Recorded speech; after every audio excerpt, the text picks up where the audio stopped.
We're happy to speak with Zoe PC, writer with People's Dispatch, who is on the ground in La Paz right now. Zoe, what has the atmosphere been like in La Paz, where you're at in Bolivia? Thank you so much for having me, Monica. So over the past 12 hours, the atmosphere has been of celebration. Last night after midnight, when the initial exit polls came in, there were fireworks. People have been, honking their horns. Generally, it's a very festive atmosphere after a very long day, a day of tension, a day of uncertainty. The democratic process went, with a lot of, it was peaceful, very smooth. But of course, throughout the day, there was kind of this overall sensation of what's going to happen. But right now, people are very excited, very festive. That's what I can comment for now.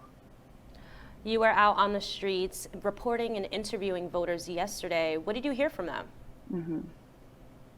Yeah, yesterday we went around to a lot of different polling stations as part of our task as international observers of the elections.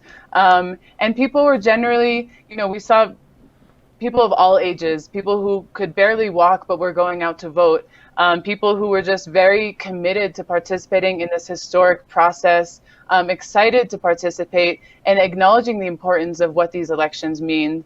We were in a very northern neighborhood, Limanipata, a very strong base of the movement towards socialism, and people were excited. We're excited and nervous about what was going to happen, but we're confident that the will of the people would be respected. We're confident that their vote would count, and that's what's happened. When we were in the south, in kind of a more upper middle class district, of course, a lot of support for Carlos Mesa, bit of a different atmosphere. People were a little, having different prospects around the elections, but overall, I think mostly people were really welcoming this return to democracy and what it means for the Bolivian people. Runner-up in the election, Carlos Mesa, called the vote count very strong and very clear. Of course, this is a huge announcement, considering there was a lot of question about whether or not the right-wing candidates would concede if Arce did win. So what do you make of this? I think it's a really strong sign. In his announcement, Carlos Mesa did say that they'll be waiting the official tally, of course, which is the only binding result. But I think it's a really strong sign. And I think one thing that people were very concerned about is if the right wing did not concede the victory of Luis Arce and David Choquehuanca, what would be the reaction on the streets? And I think that with Mesa conceding, this will kind of calm down the people. What happened last year is that when Evo Morales won the presidency, Carlos Mesa immediately said that fraud was committed, and he was, really behind calling for mobilizations, calling for Evo's stepping down, calling for the second round. So I think this marks a very clear departure from that kind of reactionary, provocative response. And I think it shows that there is a clear path towards democracy, and that hopefully things will remain in the same path they're going. Another thing to keep out, Another thing to look out for is the composition of the plurinational legislative assembly, because of course that is a really key part of the government, and that has been dominated by mass, which has allowed them to, be able to fight the coup regime at every step. And so we'll have to see what percentage of the plurinational assembly that this citizens community, which is the Carlos Mesa party, has won.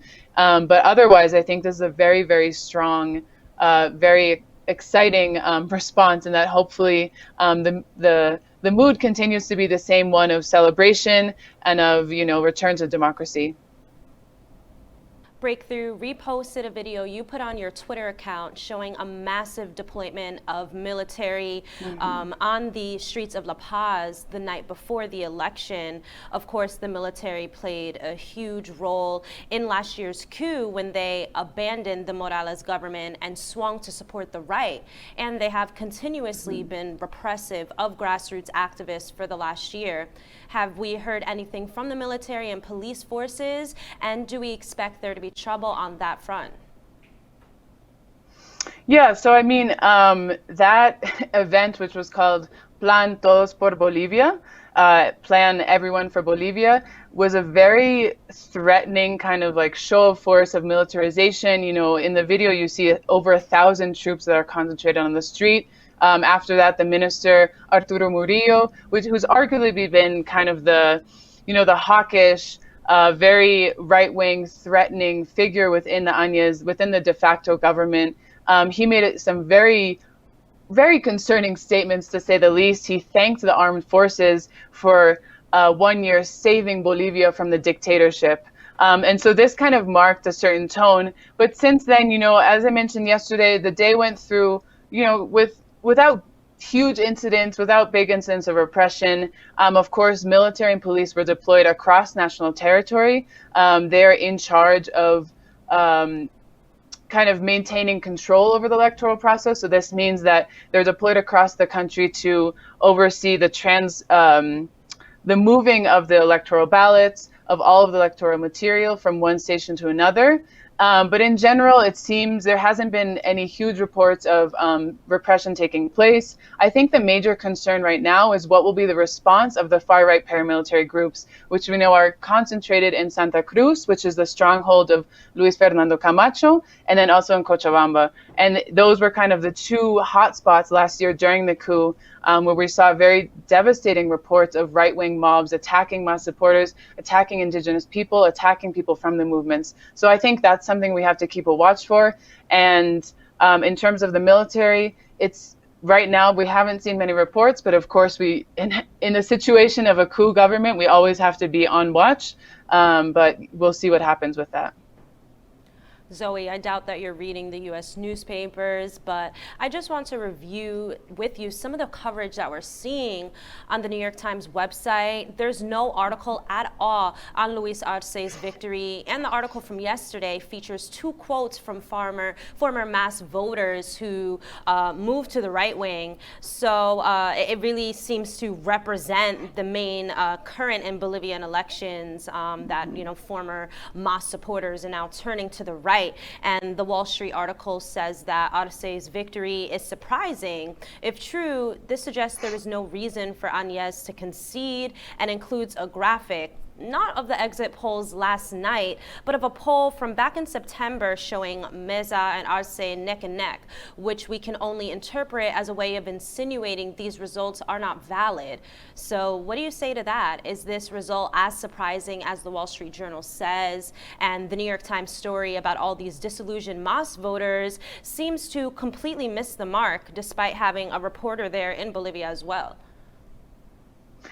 Yeah, you're right. I have not been revising U.S. news, and that's actually, I mean, of course, not surprising, but it's kind of funny because it's completely misses the mark. I mean, from anything you can see from over the last year, the MAS's base has only grown stronger, has grown more committed to the MAS project, and has really stood strong in its rejection of the coup, in rejection of the de facto regime, and in rejection of neoliberalism.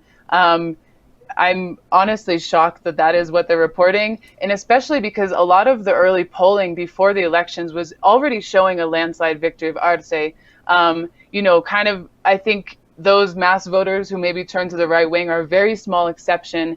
In general, over the last year, just seeing the complete destruction of the Bolivian state of, you know, stripping away social programs, putting people in a very precarious, vulnerable situation. I think especially the scandals that happened during the COVID-19 pandemic that are continuing to happen till today, of, you know, big corruption scandals with the Áñez government, really just laid bare this very clear corporate interest, private interest, you know, acting in favor of U.S. interests and not in the interest of the people. And so, you know, across the board, we've just seen a huge bastion of support for the MAS. And of course, that's reflected in the polls yesterday.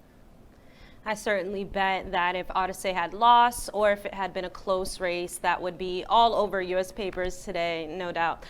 So are there any indications about how the MAS would govern with this mandate? Do they aggressively push their left agenda, or do they seek national unity and some sort of conciliation with the right wing and coup makers?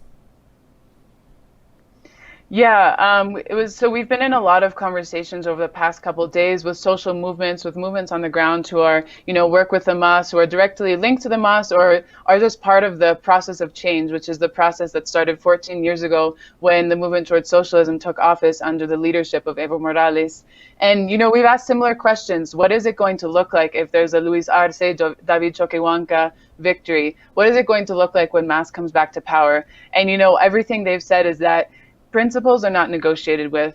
And the people who brought Luis Arce and David Choquehuanca and the movement towards socialism to power in these elections was not through, a conciliation with the right wing. It was through people's power. It was through, movements on the ground fighting for the past 11 months. And so when we talk about this electoral victory yesterday, it's not only about yesterday, it's about for the past 11 months, mobilizing for elections, demanding that elections happen, demanding that the U.S.-backed coup regime step down, and not allowing, of course, Agnes has been able to implement a lot of different, terrible plans in terms of privatization, in terms of stripping away social protections, but movements have been on the street challenging the regime at every step. And so when we see this victory, we know it's a victory of the people, and that the people are going to continue being on the streets, demanding that the government, under the leadership of Luis Arce and David Choquehuanca, continue to deepen the process of change, continue to deepen this revolutionary process, and, respond to the movement's demands, because the actual full name of the party, Movement Towards Socialism, is Movement Towards Socialism, Political Instrument for the Sovereignty of the Peoples. And so it is a political instrument. It's an instrument that responds to the demands of the people on the ground, to the movements. I mean, Evo Morales himself was a trade union leader.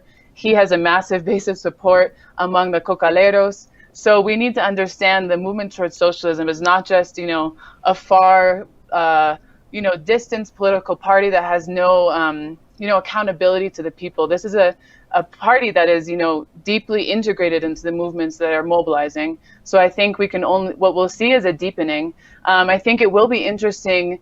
Something that we've noticed in our conversations with, everyday people is that there's a lot of talk of division. And so I think through the past 11 months, it's become very clear the division between the elites of Bolivia and the working class and the indigenous people. And so I think there will be it will be interesting to see how the elites, how kind of this white elite class that has been so threatened by an indigenous working class government responds to this. And I think that's something we'll have to watch out for. And I think, even looking at how the MAS government had operated before, they have made concerted efforts to respond to, business owners, to try to help them. I mean, there are many statistics that show that, Bolivian business owners grew a lot and had many gains during the MAS government. So I think, of course, they'll try to make those kind of concessions to make sure everyone's winning in this government with, of course, a people-focused approach. Zoe, one last question. Of course, the MAS victory has such an incredible, profound meaning in Bolivia, but it has a huge meaning for Latin America as a whole.